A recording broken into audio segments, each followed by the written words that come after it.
হ্যাঁ যাই আমরা জি হ্যাঁ বলুন।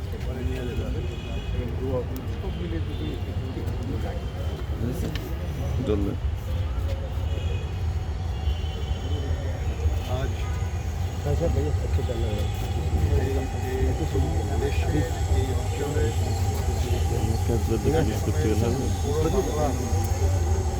গণমানুষের নেতা ছিলেন মরহুম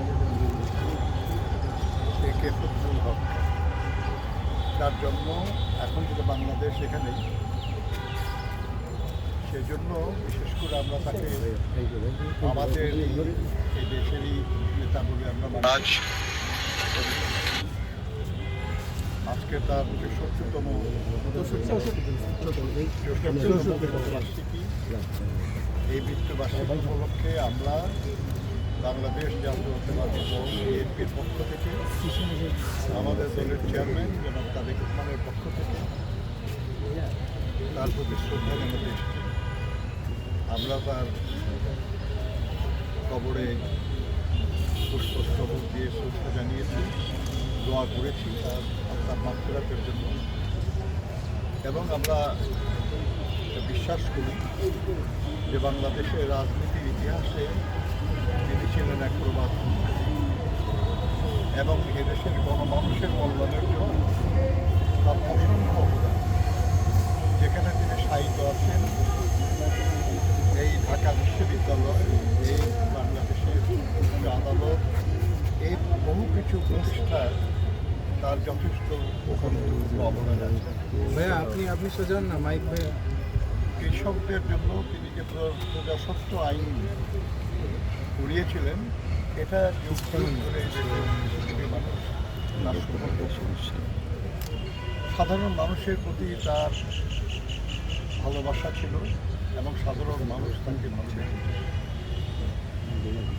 আমরা বিশ্বাস করি যে বাংলাদেশের সব রাজনৈতিক নেতা কর্মীরা তার কাছ থেকে শেখার অনেক কিছুই পাবে, কিন্তু তাকে নিয়ে আমাদের দেশে পর্যালোচনা কম হচ্ছে। আমরা আজকের এই দিনে সবার প্রতি অনুরোধ করব, আমাদের যারা মিডিয়ায় আছেন তাদের প্রতি অনুরোধ করব যে তারাও যেন তার জীবন এবং জীবনী নিয়ে তারা যেন লেখালেখি করে। বাংলাদেশের সাধারণ মানুষ এবং রাজনৈতিক কর্মীদেরকে তারা যেন শেরে বাংলা সম্পর্কে আরও বেশি জানার, আরও বেশি বোঝার এবং সেখান থেকে আরও কিছু শিক্ষা নেওয়ার সুযোগ পান। আমরা বাংলাদেশ জাতীয়তাবাদী দল, আমরা এদেশের মানুষের কল্যাণে যারাই কাজ করেছেন দলমত নির্বিশেষে আমরা সবার প্রতি শ্রদ্ধা জানাই, সবার কাছ থেকে আমরা শেখার চেষ্টা করি। শহীদ জিয়াও সেটা করেছিলেন। তিনি বিভিন্ন দল থেকে ভালো মানুষ যারা, যোগ্য মানুষ যারা, তাদেরকে রাজনীতি করার সুযোগ দিয়েছিলেন। আপনাদের খেয়াল থাকবে যে তার সময় জাতীয় সংসদে সবচেয়ে বেশি রাজনৈতিক দলের প্রতিনিধিত্ব ছিল। ডান বাম, মধ্য বাম সবাই দেশের কল্যাণের জন্য একসাথে বসে কাজ করার সুযোগ পেয়েছিল।